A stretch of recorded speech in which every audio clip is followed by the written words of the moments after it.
What's up, YouTube? I quit my job for YouTube. Yes, you heard correctly. Didn't misspeak or anything like that. It is true. I've quit my job for YouTube. Well, let's go over the story. So I've been into videography, photography, graphic design, and all that for a good period of time. It's something I have a passion for. I've went to a 4-year college, and I've started my craft like my senior year of high school. I started my senior year of high school and started with one of those small cameras, like one of those like brick cameras, I guess. Started with one of those, and then as time progressed, you know, of course, like I upgraded. I mean, I didn't do too much of the upgrading because I wanted to focus on my craft, like my ability to produce something, to edit something, to take a photo of something. So in my entire career of doing this, I've had 3 cameras. Yeah, 3 cameras. So the first one was the brick camera, the little, yeah. And then the second one was a point and shoot. And photographers know what I'm talking about when I mean a point and shoot. But let me give you guys a good definition of what that is, because maybe you guys don't know. Basically, a point and shoot is like a camera where you can't control a lot of things that you want to. And you can't change lenses either. And I'm pretty sure that you guys know that changing lenses is very important. So that was my second camera, is a point and shoot. And then this camera right here that I'm shooting off of right now is a 60D DSLR, and this is my third camera, and I've had this one for a minute now. I think about a year or 2. Yeah, this is getting a little old. She has a little stuff coming off of her. The rubber is not all the way on there, but hey, it still works. I mean, it's my favorite camera.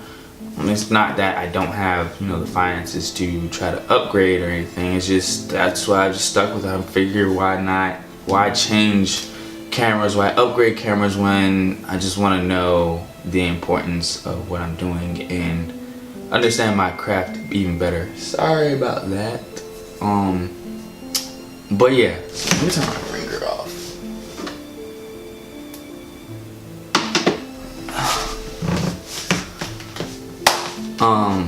So basically, I just wanted to focus on my craft in general, mainly. I didn't want to upgrade, get all this equipment, because a lot of people, they get a lot of equipment and all that stuff. I didn't want to do that. And for the last year and a half or so, like, this has been my passion. Like, I would go to class, and sometimes before class, I would be watching YouTube videos on how to do this or how to do that, or I'll be editing a video, or I'll be taking pictures of something. Like, I would be doing something right before class, and then I'll have to go to class, and I sit in class, and I'm like, man, I don't want to do this. I went to school for sports management and business. Business, okay, that's understandable. You know, I'm like, alright, I'm gonna need to understand these type of things. So of course I was intrigued, I was engaged, I was like, yes. But as far as like the sports management side, I mean, I love it and everything because, you know, I used to run track and all that. But I think gears shifted on me, or I shifted gears rather. Graphic design, videography, photography has been a passion. First it started with photography, then it grew to videography, and then a lot of people love my work as a videographer, so I stuck with that for a good minute. I mean, I still do photography too. I love photography. Stuck with videography for a minute, and then like I started doing flyer designs too. Like, you know, people would ask me like, hey, can you make a flyer for this, or do you know how to make this? I'm like, yeah, I can make it. Then I did flyer designs for like parties and stuff like that. So that was something that was fun to me too, like just making flyers. Like, it was pretty dope. Like, and I've gotten better at it. I used to suck at making flyers. I was trash, but I started working on it and I got a little bit better. I mean, I'd say I'm decent now, but I mean, other people were like, yo, you're dope. But you know, of course I'm gonna But like, I could do better. I know I could do better. Like, it's not like they exactly know what better looks like. I mean, maybe they do, but that was just something that was fun too. But let's get back to this job thing. That's just a background story of like my passion. So this is something that I've had passion for like 5 years. So I quit my job. I was working there for about 3 months total. That's how long I was there. I started while I was in my senior year of college. And I just needed to make extra money. Because I moved into my own apartment. I just needed to save up money just to, pay for rent, deposits, all that stuff, furniture, all that. That's basically what the job was for. That's what I used it as. So like that's the only reason why I did it.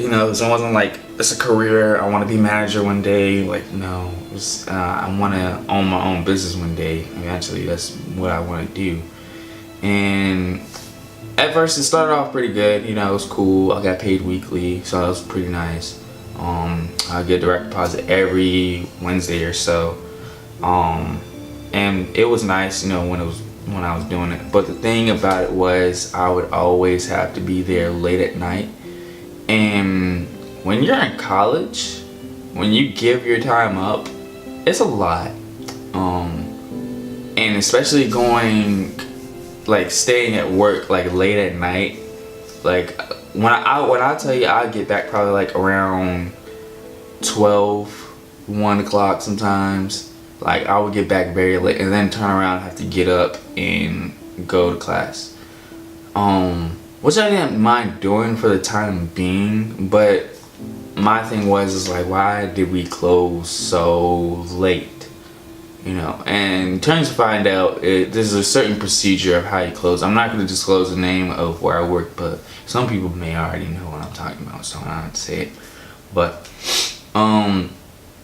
there's a certain procedure of how you close and everything, and like closed really late because the person that was closing or that I was closing with didn't really know how to close properly, because you got to do something with the registers and all the other stuff. Like you have to do a lot of stuff. So I didn't like the fact that I would have to stay so late, because it's like I'm in school, like I'm trying to make good grades so I can graduate and things like that, And also on top of that, my manager wasn't exactly understanding of like my schedule and what I had to do. One thing was, okay, so this is like in the month of November.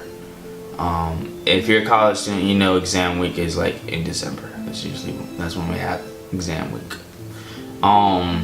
So in November, I was like, hey, like I just need a little extra hours, She's like, well, I can only give you so much as part-time. So I'm like, okay, cool. Like if I just get like at least 20, like that's something. Like if you do 725, that's at least 140.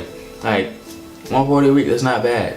Just 20 hours, like 5 here, 5 there. Like I feel like that's a really good, schedule to me that works. So she did give me hours like before, so it was going pretty good. But we had exam week coming up. For some odd reason, she decided to slam me with about 30 hours during exam week. So I'm like, bruh, that's a lot of hours. I mean, that's good money, and I'm about to graduate, so I'm like, I need it. So, this is the part I didn't mind. I didn't mind the 30 hours. I just want to make a disclaimer about that. I didn't mind the 30 hours that week of exam. Like, to the people, they're like, dang, bro, that's a lot for that week. I'm like, yeah, but I feel like I can do it and still do good on my exams, which I did. But the problem was one night before I had a psychology exam, and I felt like my psychology exam was gonna be kind of hard, kind of difficult, but not sure how it was gonna go based on the test before that. But I had to study. I wanted to study that night, and then I wanted to study in the morning before the exam so I could do well. And then that night that I had to work right before my exam, I of course stayed till 11 or so. That was the usual. So I'm like, all right, this is what I'm used to. But apparently that night, I guess some guys had to come in and do the floors and all that. So I'm like, okay, all right, that's cool. Like if they got here like at like 10 something, so there's no reason why this shouldn't be done by like 11 something and some change, right? So they're there until about like 11:40 ish, basically. So, but my thing was, by that time, they didn't really start on the floors at all. So I'm like, you guys didn't even start yet. So I asked like one of the guys, I'm like, okay, he was actually, I think he was like the boss or whatever, because it seemed like it. And I asked him, I was like, well, how much longer do you guys have on these floors? He was like, well, we have about another hour or two. So I'm like, I don't have another hour or two. Like, I'm gonna get back dumb late and I'm gonna be tired, I'm gonna go to sleep, and then I'm gonna wake up, and I'm just gonna wake up before my exam, and that's it. Because my exam was like 8:30-ish, something like that. Around that time. And when you get done with school, you just stop thinking about exam times and all that stuff. Like, you don't want to think about it anymore. But I had an exam in the morning. It was definitely before 11, like way before 11. I wanted to study that night and that morning, and there's this policy where you can't leave the store if work still has to be done by other people, which doesn't make sense to me.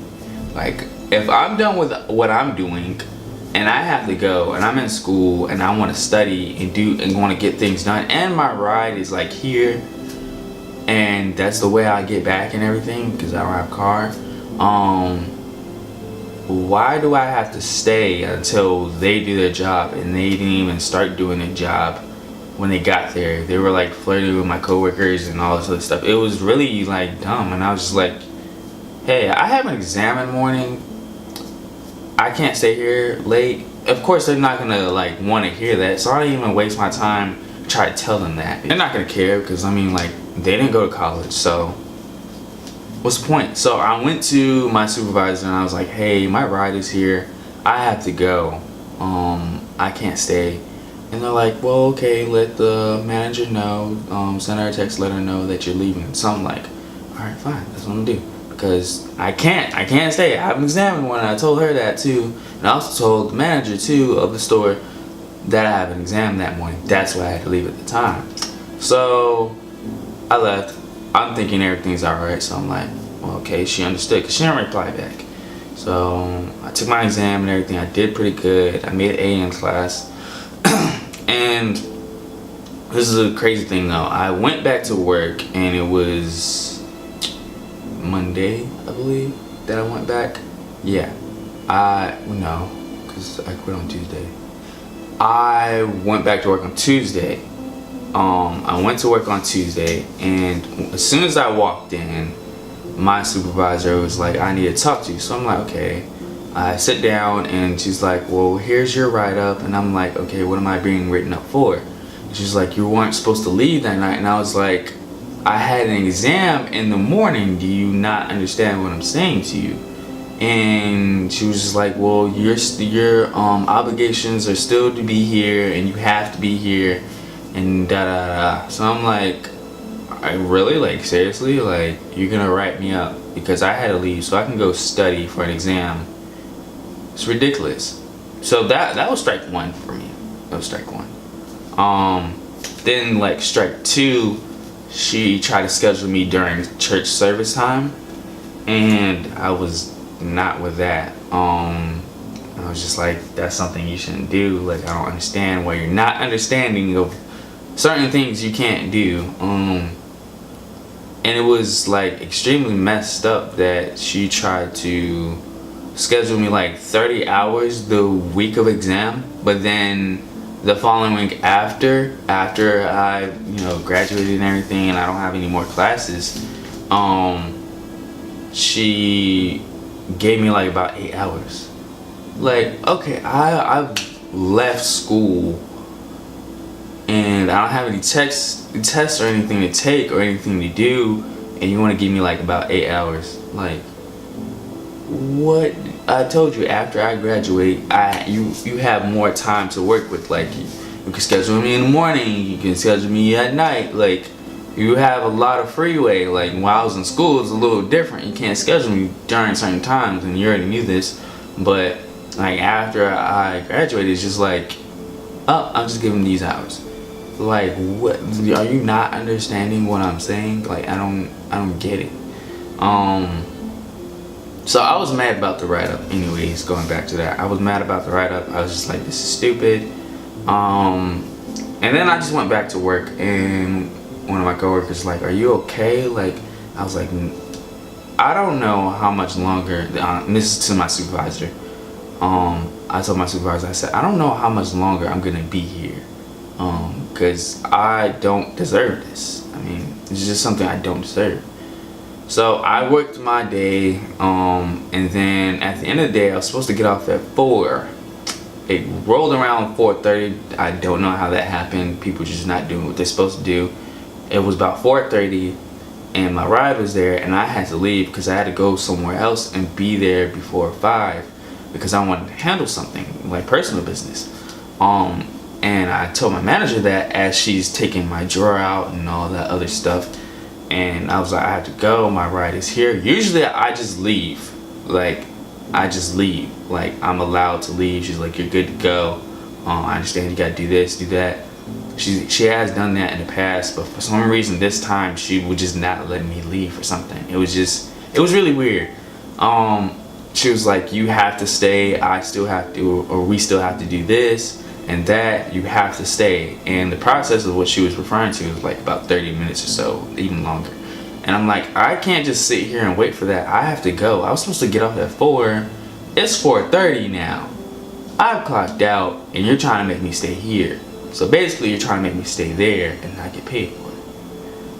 Also, on top of that, I stayed past my shift already. So it made no sense. That's when I thought about it all day in my head. I was like, okay, I have money for this, I have money for that. Am I gonna stay here? What am I gonna do? I have a passion for this. I really want to do this. And during that day, I reached the breaking point when she told me that you have to stay. She gave me a look of, you have to stay. Like, basically, I have power over you. You're my slave. You're gonna do what I tell you to do, type stuff. And basically, when she did that, I was just like, you know what? Today is my last day. I will see you later. You still have to pay me. I will gladly leave and get my direct deposits for this upcoming Wednesday and the following one, because I know how many hours I worked. So you have to pay me 2 times when I leave. Didn't want to do that. I like to be professional about things. I want to do 2 weeks notice type of, that's how you leave. But that's when I just had the final straw. I was like, you know what?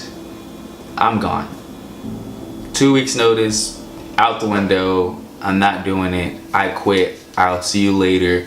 Pay me. Basically, that's how it was, because I just was disrespected over and over again. And the fact that you wrote me up for wanting to study is ridiculous. It's already hard enough to be a college student, and then it's hard enough to work and try to get your own place on top of that. And you have this policy where I have to stay, despite whether I clocked out, despite I went past my shift. Doesn't make any sense at all. And yeah, I do plan on like going to corporate about this too, because there's a lot more other stuff that was done entirely wrong and how I was just disrespected. But so yeah, that's why I initially decided. I was like, you know what? I quit. I'm not gonna be here anymore. I have money for this rent. I have money for that month of rent. Like, I'm good. Like, I made sure I was covered. So when I made that decision, yeah, from the outside, it's like, oh my gosh, you just freaking quit and you moved into your own apartment. Like, you're ridiculously insane for doing that. But of course, I had a backup plan. I have money saved up on the side to cover me for months of rent. Like, it's not just like I quit and I'm screwed. I need to find another job type of stuff. And the thing is, in the past, I would always work at jobs and they would treat me like that. And in my head, I'm like, man, I have no option. I can't leave. I need the money. Like, but this was the first time where I was actually smart about it. I saved up and I was treated like that again. And I was like, I don't have to take this actually. I don't. Figure, I don't have to take this. I can just leave. Actually, matter of fact, I am gonna leave. I'm out. So basically what I did, and they still had to pay me after that. Funny, ironically. I was chilling in my apartment and they had to pay me on Wednesday. But it's just the fact of there's supervisors and managers that are like that all the time that run over like college students. Like, it's ridiculous. Like, it's being a college student is hard enough, and then you want to try to treat us like a slave. That's a problem. And I didn't want to be a part of that no more. Nobody's gonna make me their slave, for one. Like, I'm gonna, like, hey, this can go to anybody. I'm not gonna be nobody's slave. Like, that's it. I'm not gonna be your slave. That's why I want to have my own business, because I don't want to work all the time. I don't want to work for the rest of my life and be stuck at a job and I'm like, man, I have such a great passion for this right here, and photography and graphic design and all that stuff, and it's just not being used. Like, God did not give me a talent to be like, you know what, I want you to work a 9 to 5 and you can do this on the side. No, He gave me the talent to use it. Like, when I'm there working at those places, I'm wasting my talent. Like, what is good bagging groceries? What is that gonna do? I'm not gonna be happy doing that. And I really feel for the people that work these jobs and they have to take it. And I'm here to say, and actually putting myself in a crazy situation, and I'm here to tell you that you don't have to take it. You can take the power back. You can get your power. You have power. You're more powerful than you think you are. I'm more powerful than people think I am.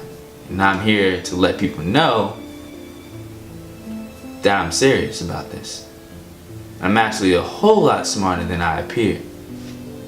A whole lot. Moved into my own apartment, furnished, it's all furnished, everything. Have money saved up. Starting this, going into this even more. Plan on coming out with an app, websites, all this stuff. And this is stuff that I've already done. I've already came out with a website before and all that stuff. Like, so, but I just wanted to share this with YouTube and Facebook if you're watching on Facebook, because I know I'm gonna upload it there too. I just want to let everybody know that if you have a passion for something and you work for like a grocery store or a retail store or anything else in that nature, you don't have to be there. You save up your money, invest in your business of what you want to do, practice it for, you know, a good amount of time on your own, and when you feel like you can take over and you can go into that passion and just kill the game, and you have money saved up to cover your bills, your rent, your utilities and all that stuff for a good couple of months, like, I'm not saying like 1 or 2, I'm talking about like 3 or 5, something like that, like a good period of time where you're good. Do it. Like, do it. It's something you should do. Like, you're not built to just work a 9 to 5 or work at a grocery store. Who wants to do that? I mean, honestly, some people are happy with that. But I know me, I'm not. It's not enough. It's not. Because I'm worth way more than what I was given.